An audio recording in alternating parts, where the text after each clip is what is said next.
Ladies and gentlemen, distinguished guests, the President of the United States and the Prime Minister of the United Kingdom of Great Britain and Northern Ireland.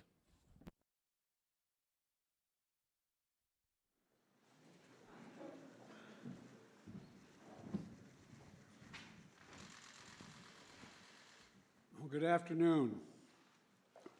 Please be seated.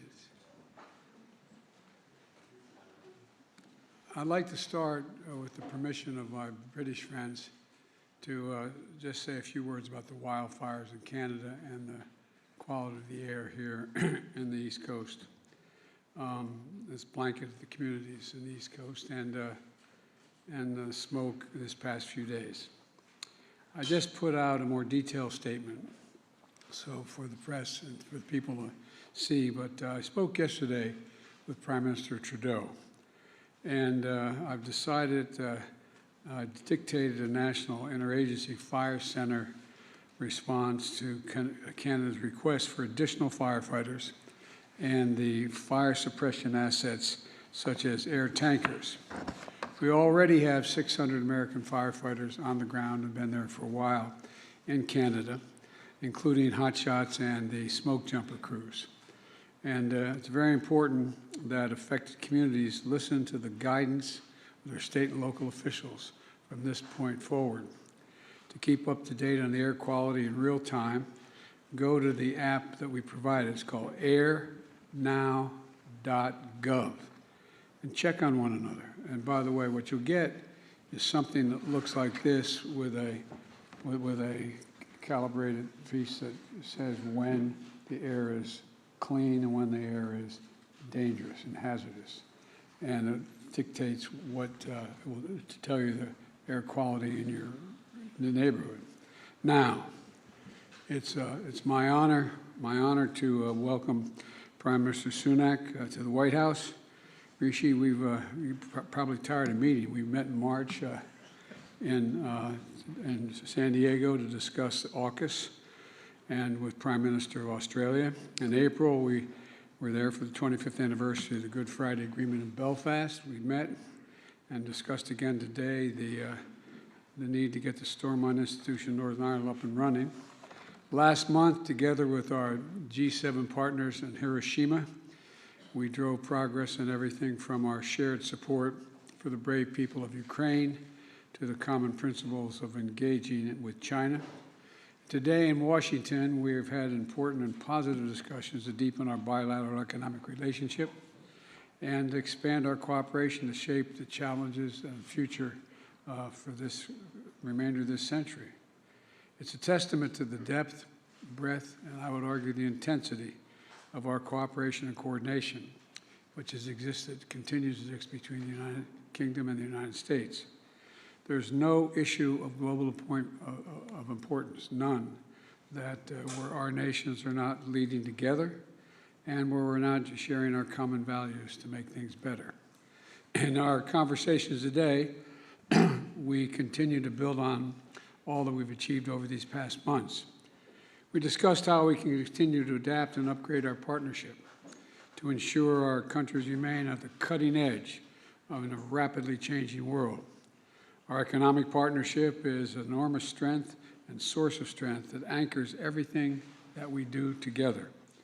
We want to harness that power to make sure we're creating good jobs and supporting working-class families in both our countries, and that growth is shared broadly and no one gets left behind. So today, we're releasing a new plan to equip our economic partnership for the 21st century. It outlines how we can enhance our cooperation to accelerate the clean energy transition that must take place and is taking place, lead the development of emerging technologies that are going to shape so much of our future, and protect technologies critical to our national security. And a key piece of that is working together to strengthen our critical mineral supply chains and to make them more resilient so we're not dependent on any one country to meet our goals. When it comes to technology that will shape the future, like semiconductors, quantum computing, artificial intelligence, the UK and the US are working together to make sure they are developed safely and responsibly and jointly. We're going to do more on joint research and development to ensure the future we're building remains fundamentally aligned with our value set in both our countries. And we're doing more to prevent technologies that are invented and developed in our countries from being used for military or intelligence purposes by countries that do not share our values.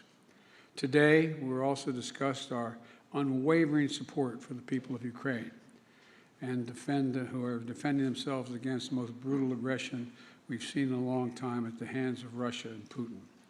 The UK and the United States, together with more than 50 partners, have committed historic levels of security assistance to Ukraine. And I want to thank the Prime Minister for his strong leadership, contributing significant amounts of security assistance and training Ukrainian troops so they can effectively use the equipment and ammunition we've collectively provided them. And I'm bringing the world together later this month to drive support for Ukraine's long-term economic recovery. You're doing a great deal. So, Mr. Prime Minister, thank you for making the journey to Washington. Earlier this week, we marked the 79th anniversary of D-Day, and a timely reminder of the proud history of our nation's share and the values that we have long stood together to defend. That's the unshakable foundation of this special relationship, and it is a special relationship. There's no country closer to us than Great Britain. Today, as NATO allies, partners in innovation, as friends in a shared vision of the future, and our two nations are ready to meet the challenges of our time and meet them together. And I'm confident the United Kingdom and the United States will continue to lead the world toward greater peace, prosperity, and security for all. So thank you again, Mr. Prime Minister, and the floor is yours. Thank you, Mr. President. Before I begin my remarks, a word, if I may, on what happened in France this morning. All our thoughts are with those affected by this unfathomable attack, including a British child, and with their families. I've been in touch with President Macron, and we stand ready to offer any assistance that we can. Mr. President, Joe, it is an honor to be here at the White House, and thank you for your very warm welcome. Not for decades has the relationship between our two nations been so important. The values we share, our belief in freedom, democracy, and the rule of law, have never changed.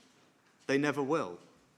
But what has changed are the challenges that we face. And standing here together, as our predecessors have done for generations, I feel confident that through the strength of our relationship, we can shape the world once again in our pursuit of liberty, prosperity, and the possibilities of a new age. And that begins with our highest priority, national security. Last time I was here in the US, we signed AUKUS, the most significant defense partnership in generations, because we recognize that the security of the Atlantic and Pacific regions are indivisible. And just a fortnight ago, in Hiroshima, President Biden and I stood with President Zelensky and our G7 allies in a powerful display of unity. The UK is proud of our contribution, including providing tanks, long-range weapons, and training Ukrainian soldiers. But let no one doubt, US leadership and resources are the decisive contribution allowing the forces of democracy and freedom to prevail. As I said in Congress, and I say again now to President Biden and to the American people, thank you. And just as we collaborate to protect our national security, so must we increasingly do the same to protect our economic security, on which our prosperity depends. Countries like China and Russia are willing to manipulate and exploit our openness, steal our intellectual property, use technology for authoritarian ends, or withdraw crucial resources like energy. They will not succeed. Today we have agreed the Atlantic Declaration, a new economic partnership for a new age, of a kind that has never been agreed before. Yes, a partnership that protects our citizens, but more than that, a test case for the kind of reimagined alliances President Biden has spoken so eloquently about. That means new investment. This week alone, £14 billion of new American investment has been committed into the UK, creating thousands of jobs. It means stronger supply chains with a new action plan on clean energy. And it means reducing trade barriers in the technologies of the future with a new secure UK-US data bridge, helping tens of thousands of small businesses. An agreement to work towards mutual recognition of more professional qualifications in areas like engineering. And we're launching negotiations on a new critical minerals agreement. Once concluded, this will give UK companies stronger access to the US market. And we're building on our extraordinary shared strengths in cutting-edge future technologies, with joint research collaborations in areas like quantum, semiconductors, and AI. Now, our job as leaders is to ensure that this technological revolution makes us more secure and not less. Last week, the pioneers of artificial intelligence warned us about the scale of the challenge as well as the opportunity. The US and the UK are the world's foremost democratic AI powers. So today, President and I agreed to work together on AI safety, including multilaterally. Now, the UK looks forward to hosting the first global summit on AI safety later this year, so that we can seize the extraordinary possibilities of this new technological age and do so with confidence. And we are well placed to do so. I know some people have wondered what kind of partner Britain would be after we left the EU. I'd say, judge us by our actions. We're committed to our values as ever, as reliable an ally as ever, as attractive an investment destination as ever. But we're changing too. We're strengthening our relationships, not just with old friends like America and in Europe, but with new friends in the Indo-Pacific too. And we now have the freedom to regulate the new technologies that will shape our economic future, like AI, more quickly and flexibly. That is the future that we are creating in Britain, confident, proud, and free. And let me close with a personal reflection. As Joe mentioned, he and I have seen quite a lot of each other in recent months. I gather our wives have even started to take spin classes together. And we were talking earlier about our hometowns. Joe is very rightly proud of Scranton. And I was telling him a little bit about Southampton in England, where I'm from. Now, not everyone knows this, but it was in a church in Southampton where in the days before he set sail for these shores that John Winthrop first spoke about his dream of building a city on a hill. And that reminds us that the relationship between our two nations is unlike any other. Our alliance is so strong because it is not abstract.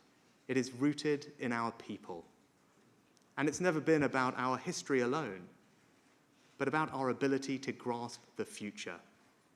We share the same beliefs, pursue the same purpose, and act according to the same ideals. And that's why today, as we meet the challenges of our time, we can depend on each other with absolute conviction. When the United States and the United Kingdom stand together, the world is a safer, better, and more prosperous place. And that's why ours is the indispensable alliance. Thank you. Thank you, Mr. Prime Minister. All right, first question goes to James of the Financial Times, unless he left. Thank you, Mr. President. I appreciate the question. You spoke about your unwavering support for the people of Ukraine. So much of that depends on funding from the US Congress. And now with the counteroffensive underway, when do you expect to return to Congress and ask for new funding? And how much do you expect you will need? And do you think that Speaker McCarthy will agree to it, given some skeptical comments that we heard earlier No, not this sure, week? and yes. And to Prime Minister Sunak, you spoke earlier this week about the importance of finding long-term security arrangements and agreements for the defense of Ukraine for many years ahead. Do you think that, have you found a common position with President Biden on that issue? What's your preferred model for a long-term security agreement with respect to Ukraine, and does it need to be sorted out before the Vilnius summit? Thank you. Let me begin by answering your question. First of all, the Ukrainians should speak to the military operations. I won't do that from here. We've done everything we could collectively, but individually in the United States, to make them ready to support that is going to continue, and an evolving situation that we're very optimistic. In talks with the Ukrainians and particularly with Zelensky and our allies and partners on commitments to Ukraine, long-term security to deter future aggression after this war ends is a goal. And we're advancing this goal by providing them the support Ukraine needs now on the battlefield and helping them strengthen their military over the long term. The fact of the matter is that I believe we'll have the funding necessary to support Ukraine as long as it takes. And I believe that that support will be real, even though you hear some voices today on Capitol Hill about whether or not we should continue to support Ukraine and for how long we should support them. The fact of the matter is, I asked people to picture what would happen if we were not supporting Ukraine. Do we think Russia would stop in Kyiv? Do you think that's all there would be happening? I think not, and I think the vast majority of my colleagues, even the critics, think that would not be the case as well. There's much more to say about Ukraine, but I hope that answers your direct question. James, thank you for the question. If I might actually touch on your first question first, and say it's actually entirely reasonable for the American people to hear what I say and hopefully acknowledge the thanks that we have for their support of the situation in Ukraine, but also ask if everyone is doing their bit. And that's why, as I said, the UK is proud to be behind the US, the biggest contributor to the military effort in Ukraine. And I think it's right that other countries also step up and do their part. We're lucky to have America's investment in European security, but we need to share the burden alongside you, which is why defense spending in the UK has been above the 2% NATO benchmark. It's on an increasing trajectory, and we would encourage other countries to follow the lead that the US and the UK set, because our security is collective. I think the other thing for you to know about us as an ally is we also view security as indivisible between the Euro-Atlantic region and the Pacific. That's why the AUKUS partnership is so important. That's why we're strengthening our engagement and alliances in that region too, so that the US can count on the UK as a partner and an ally, sharing the burden, but also working together in every sphere that it matters. And on your latter question, I agree with what the President said. It's about deterrence. President Putin will be thinking that he can wait us out, that the alliance will tire, will get fatigued, and will give up. Now, that is not the case. And the more we can put in place support for Ukraine, not just in the here and now, but support that will last for a time and for years to come, I think it sends a strong signal to him that there is no point trying to wait us out. We're not going anywhere. We will be here for as long as it takes. And hopefully that will speed up the calculation in his mind that he should withdraw his forces and stop what is an illegal and unprovoked act of aggression. Also, if you don't mind my making an addendum, I'd point out that not only do we have Europe responding, I spent a lot of time in Japan. The Japanese have stepped up. They've stepped up in terms of their budget. They've stepped up in terms of their involvement. They've stepped up in terms of the support for Ukraine, realizing that a glaring invasion with no pretext of anything other than conquering land occurring in the 21st century is a danger not only in Europe but everywhere in the world. The next question from the PBS NewsHour, Laura.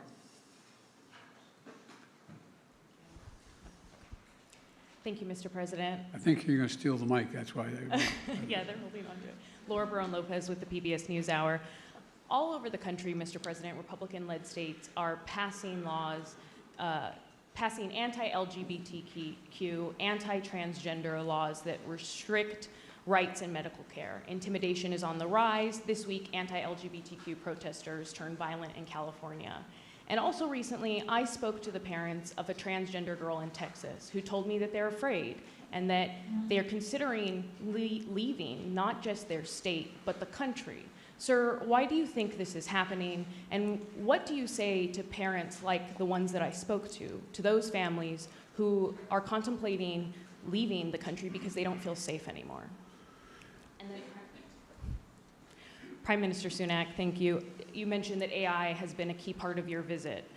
What are the US and the UK, what is the UK doing with the US to protect elections and democracy from AI-generated disinformation campaigns waged at scale by foreign actors? And you also mentioned the warning letters sent by AI leaders about the potential threat that this technology, if misused, can pose to humanity. How is regulating artificial intelligence going to be any different than what has been done at the global scale so far to deal with climate change, another existential threat? Let me answer your first question. First of all, maybe quietly when we finish this, you can give me the number of that family, and I will call them, let them know that the president and this administration has their back, and I mean that. Look, as president, I was proud to end the ban on transgender troops in our military, sign the Respect for Marriage Act, strengthen the civil rights protections for LGBT Americans, and advance LGBT human rights around the globe. But our fight is far, far from over because we have some hysterical and, I would argue, prejudiced people who are engaged in all what you see going on around the country. It's an appeal to fear, and it's an appeal that is totally, thoroughly unjustified and ugly. It's wrong for that a person can be married in the morning in the United States and fired in the afternoon by their employer because they're gay. It's wrong that the violence and hate crimes targeting LGBTQ people is rising. It's wrong that extreme officials are pushing hateful bills targeting transgender children, terrifying families, and criminalizing doctors.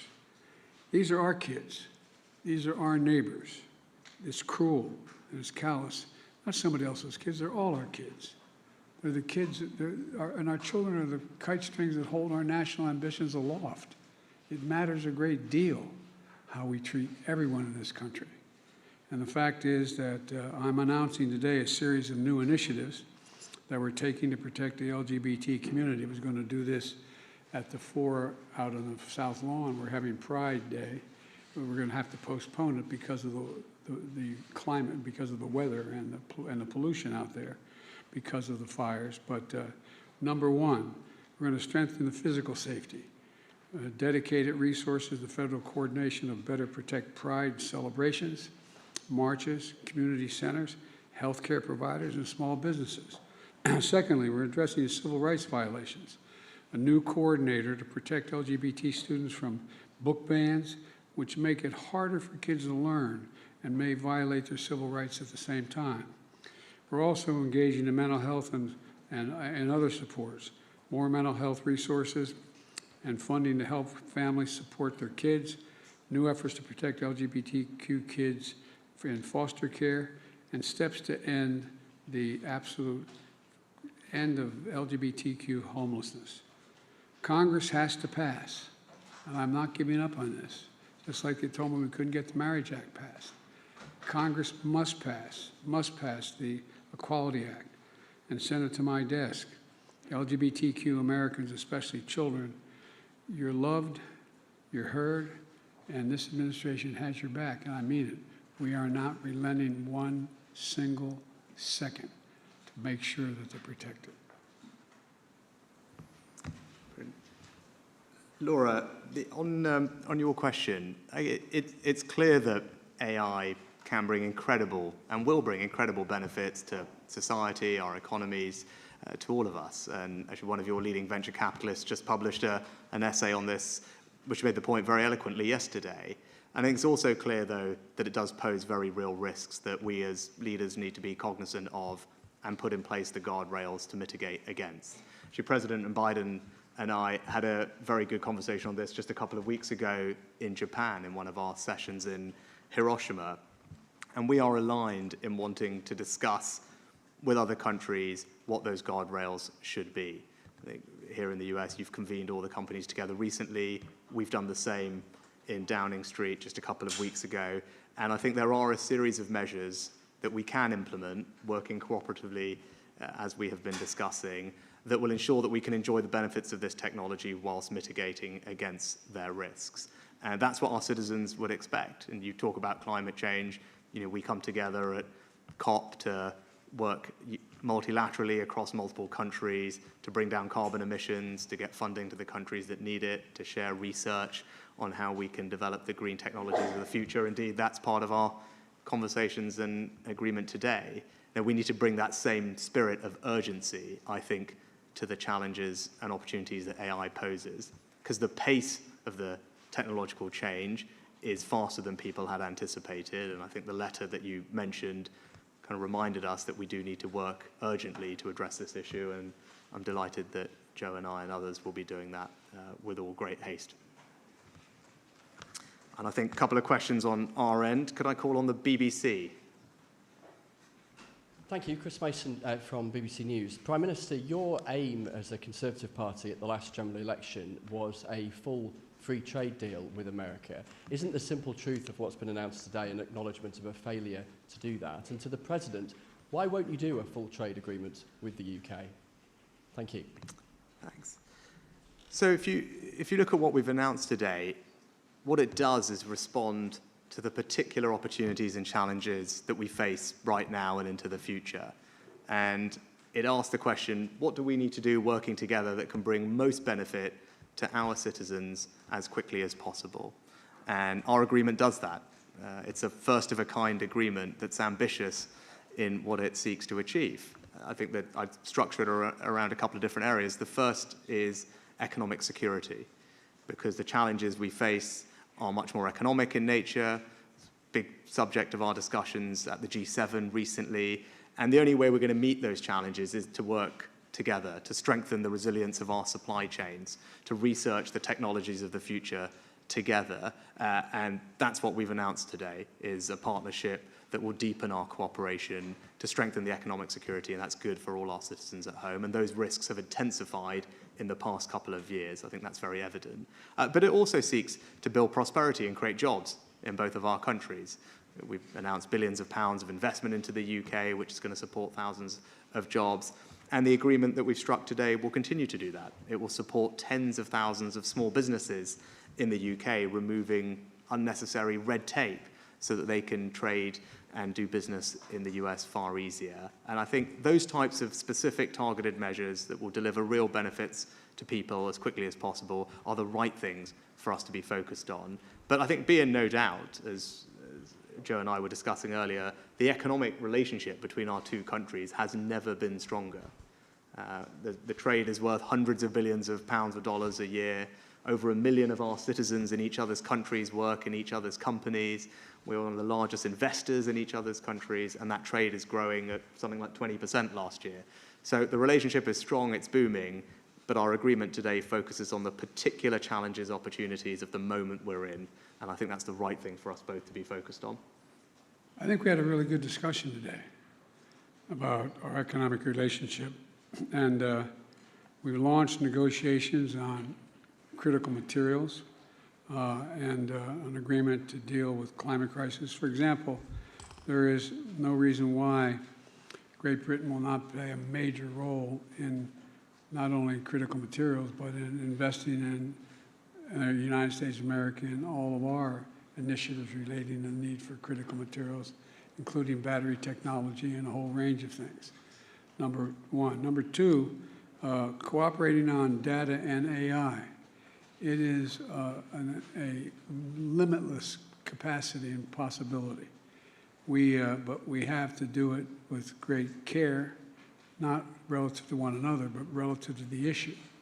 Because when I convened the leaders in AI, about, I think there were 13 here in the United States, the very architects of this AI, they're also very concerned about it getting out of hand. And we got to make sure we're all on the same page. And we're looking to Great Britain to lead that effort this fall in putting together a proposal, a group of nations to deal with, how do we deal with this? It not only has the potential to cure cancer and many other things that are just beyond our comprehension, but has the potential to do great damage if it's not controlled. And so we're looking for, I'll overstate it, we're looking for watermarks on everything that has to do with produced by AI, so we know from whence it comes. But there's a lot we have to do. We're also addressing the national security risk posed by certain types of outbound investments. I had a discussion with Xi Jinping in China. Why was I not transferring certain technological capabilities? And I said very simply, because you're using them for weapons of mass destruction and intelligence intervention. And I said, if we could work out something on that, we'd have a very different relationship. So what we're trying to do is figure out how together we can make sure that we have the, let me back up and say it this way. I don't think ever in the history of human endeavor has there been as fundamental potential technological change as is presented by artificial intelligence. It is staggering. It is staggering. You have some of these leaders in the industry talking about how they're concerned whether a machine will be able to begin to think for itself, not need to be programmed. I mean, it's just, I know it sounds like science fiction, but it is close to science fiction, some of the things. It has enormous potential. And we're looking to Great Britain to help lead that effort to figure out a way through this so we're in full, total cooperation. Because there's no country we have greater faith in being able to negotiate this, not negotiate with individuals, negotiate our way through this, than the Prime Minister. And so we're in lockstep. Last question. Thank you. Last question is The Times. Thank you. Chris Smythe from The Times. Prime Minister, you've made clear your support for free trade, but is today's agreement essentially a recognition that in light of COVID, the growing threat of China and Russia's invasion of Ukraine, that the era of unfettered globalization is over? And if so, the US has made clear that it thinks that requires a much more interventionist industrial policy to respond to that. Why do you think that approach is wrong for the UK? And Mr. President, what do you say to those abroad who say that your new Washington consensus is simply a fancier way of saying America first? And in light of the warm words just now about UK-US defence collaboration, particularly in Ukraine, do you think it's time for the first British NATO Secretary-General in 2 decades? What's the last part of the question? I'm sorry? Is it time for a British NATO Secretary-General? Maybe. That remains to be seen. We're going to have to get a consensus within NATO to see that happen. They have a candidate who's a very qualified individual, but we're going to have, we have a lot of discussion, not between us, but in NATO to determine what the outcome of that will be. And with regard to the first part of your question you wanted me to respond to? It was about, is the new Washington consensus that you and your National Security Advisor set out simply another way of saying America first, which some overseas think it is? Well, look, my economic policy is totally consistent with what I think is in the interest of our NATO allies and our allies around the world. One of the things that I decided to do, and I find that the Wall Street Journal, and I'm sure there's someone here from the Wall Street Journal and other publications that are talking about Bidenomics. I didn't realize it was, I had Bidenomics going, but the bottom line was this, that the fundamental change is taking place in terms of international trade. Nobody in, at least very few people in the United States, and I suspect around the world, knew what a supply chain meant, what they were talking about, a supply chain. When we found out during the pandemic that the reason why we couldn't build automobiles was because the outfit that we got our semiconductors from in Southeast Asia had shut down because of pandemic. We realized that I decided that no longer would we rely on one center of support for any of the things that are needed for our economic growth. And I made it clear to all our NATO allies and our partners as well that although we were going to generate for example, an AI capacity here, a semiconductor capacity here in the United States, attracting literally several $100 billion in investment, that was available to all of our allies, all of our friends, and they're investing as we are and benefiting in a similar way. The bottom line here for me is that I think that the world is changing in a way that globalization is still real, but the measure of what we used to call in the United States trickle-down economics, where if the trickle-down economics resulted in both Democratic and Republican administrations for generations in making sure we found the cheapest labor in the world, sent the work to that neighbor or those neighbors who have the cheapest labor, and they send back their products. Well, I'm not doing that anymore. We're going to make sure that we, in fact, have a flip of that. We're sending capacity here in the United States. We're attracting capacity to build here in the United States and send product overseas, not the reverse. And I know it sounds simplistic, but it's working so far. And it's not going to hurt any of our allies or friends in terms of the trade piece of this. Matter of fact, I'm finding they're benefiting from it as well because they're engaging in it with us. And at home, they're doing similar things. So that's why we talked about the need to have relationships in terms of certain materials, the battery technologies, the share. We rely on Great Britain to produce a lot of that for us. So it is increasing trade, but right now it looks like it is because the United States is doing so incredibly well. It makes it look like it's only the United States. It's not. It's a change in direction in terms of how we view generating economic growth. And just to add to that, I'd say I'm absolutely of the view that the United States, this president, does not believe in zero-sum competition amongst allies. That's what we declared together with our G7 partners just a few weeks ago in Hiroshima.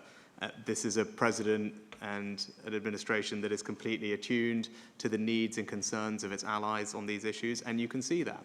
Today, as the president said, we are launching negotiations between the UK and the US on a critical minerals agreement so that the US can provide us with that interaction and cooperation we need. And the Atlantic Declaration that we've announced today just talks about strengthening, deepening our cooperation. It's not about looking in and being protection, it's about the exact opposite of that. And it's about strengthening that cooperation across the full spectrum of economic, technological, and other spheres. And that's what you will see. You'll see that from the president, you'll see it from me, you'll see the UK and the US working even more closely together on all the big economic issues of our time, because that's what the moment demands, and that's what our citizens need us to do, and that's what the president and I plan to deliver. It's not just our citizens. Look, the global south, there are going to be 1 billion people in Africa very shortly. 1 billion. At the G7, it was originally called Build Back Better World, but we're talking about there's a new PPI, anyway, an industrial policy that we're all signed on to provide the countries in Africa and in the global south an opportunity to grow, significantly grow, which benefits the United States, benefits Europe, benefits every country, because the reverse is true. If we don't figure a way in which these countries can grow and participate and be able to build infrastructure. You know, the Chinese have a Belt and Road Initiative. Well, the Belt and Road Initiative turns out to be a debt and confiscation program, not going very far. But what we're doing, and we're going to be doing with our NATO allies, with the G7, is providing opportunities. For example, Angola should be in a position very soon to have the largest the largest solar facility in the world, generating significant amounts of energy. Benefits us, benefits them, brings them into the 21st century in a way that they've never been before. We're talking about building, and I have my team putting together with other countries as well, to build a railroad from the Pacific Ocean, from the Atlantic Ocean, all the way to the Indian Ocean. Never occurred before. How our departments of agriculture are working with these countries. So there's a significant amount of cooperation, not to hoard capacity, but to expand capacity, to further expand opportunity, because we all benefit from it. And one thing I've learned is that we are not going to be able to deal with the global warming, which is the most consequential threat to humanity, if we don't do it, unless we engage more together, not fewer, not less together. And so the United States will do what it can do well and invite all of our partners to be part of it if we can. Thank you.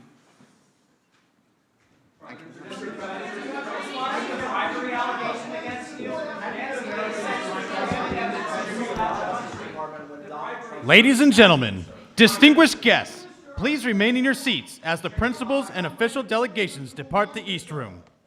I'm supposed to walk off the stage now. But wait. Bribery allegation. Congresswoman Nancy Mace says there's damning evidence in that FBI file that you sold out the country. Do you have a response to the congressional Republicans? Where's the money? I'm joking. Mr. President, It's a bunch of malarkey. Mr. President, what do you say to Americans to convince them that they should trust the independence and fairness of the Justice Department when your predecessor, Donald Trump, repeatedly attacks it? Because you notice, I have never once, not one single time, suggested to the Justice Department what they should do or not do relative to bringing a charge or not bringing a charge. I'm honest.